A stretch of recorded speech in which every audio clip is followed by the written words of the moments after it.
ઘટાડવું હોય તો આ રેસીપી છે સૌથી બેસ્ટ. આપણા બાબા રામદેવ પણ એમના દરેક વેઇટ લોસના વિડીયોમાં આમ જમવાનું જણાવે છે કે જે લોકો ડાયટ કરે છે, જે લોકો યોગા કરે છે, જે લોકો ખરેખર વેઇટ લોસ કરે છે, એમના સૌ કોઈ માટે આ રેસીપી બેસ્ટ છે. આ રેસીપીમાં કેલરી શૂન્ય છે, સાથે સાથે પોષક તત્વનો ખજાનો છે. અને આ રેસીપી બનાવવા માટે આપણે સૌથી પહેલાં આપણા ઘરમાં રહેલી વસ્તુઓનો જ ઉપયોગ કરવાનો છે. આપણે બહારથી લાવવાની બિલકુલ નથી. સૌથી પહેલાં અહીંયા આપણે જોશે એક વાટકી ડુંગળી ઝીણી સમારેલી, અડધી વાટકી એટલે કે સામે આપણે એટલા જ પ્રમાણમાં ઝીણા ઝીણા સમારેલા ટામેટાં અને એક ચમચી આદુ મરચાં અને લસણની પેસ્ટ જોશે. સાથે એક વાટકી આપણે ઘઉંના ફાડા.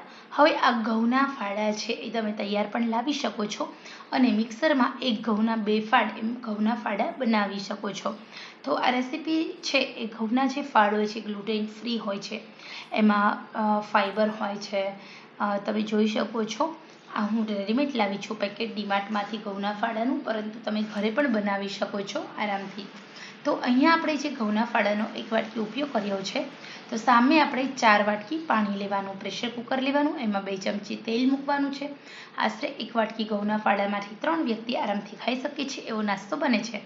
સવારમાં આપણે તળેલું ખાવું એના કરતાં બેસ્ટ છે કે સવારના નાસ્તામાં આપણે આ ઘઉંના ફાડા ખાઈએ બનાવીને.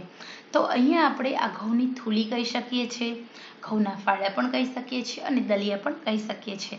આપણે દાદી અને નાની વખતના સમયની આ એક વિસરાતી વાનગી છે જે પોષક તત્વનો ખજાનો છે.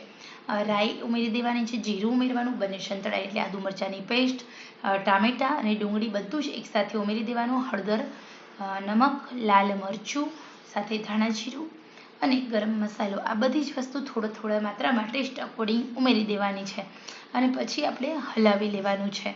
તો અહીંયા આપણે એવું નથી કે ગ્રેવી બનાવવા દેવાની છે, સાંતળવા દેવાનું છે, કશું જ નથી કરવાનું.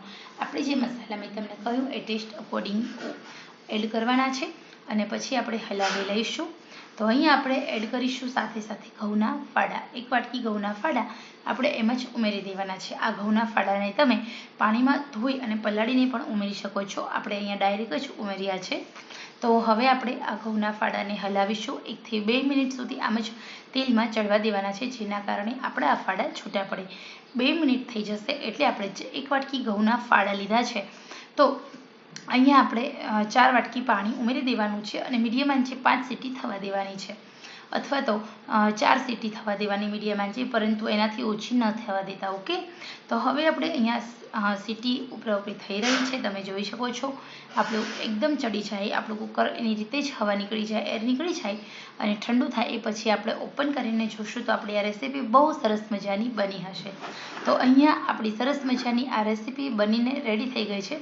હવે આપણે ચેક કરીશું. તો ચેક કરવા માટે કુકરને એની રીતે જ ઠંડુ થવા દેવાનું. એ પછી આપણે જોઈએ તો આપણી સરસ મજાની રેસીપી બની ગઈ છે.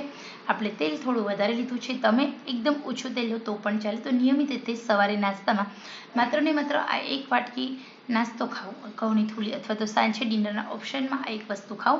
ખરેખર આમાં રહેલું ડાયટરી અને સેલ્યુલોઝ ફાઈબર તમને લાંબા સમય સુધી ભૂખ આપતું નથી અને ધીરે ધીરે તમારું વજન ઘટે છે. તો ખરેખર અહીંયા તમે જોઈ શકો છો એવી સરસ મજાની આ રેસીપી બનીને રેડી છે. આ રેસીપી આપણા દાદી નાની વખતના સમયની છે. આ નવી કોઈ જ રેસીપી નથી, પરંતુ પહેલાંના જમાનામાં લોકો કઢાઈમાં પણ આ રેસીપી બનાવતા, આપણે કુકરમાં બનાવી છે. આ જ મેજરમેન્ટ સાથે તમે આ રેસીપી બનાવો, ખાઓ, બહુ ટેસ્ટી બને છે. તો ખરેખર રેસીપી પસંદ આવે તો બનાવો અને વજન ઘટાડો.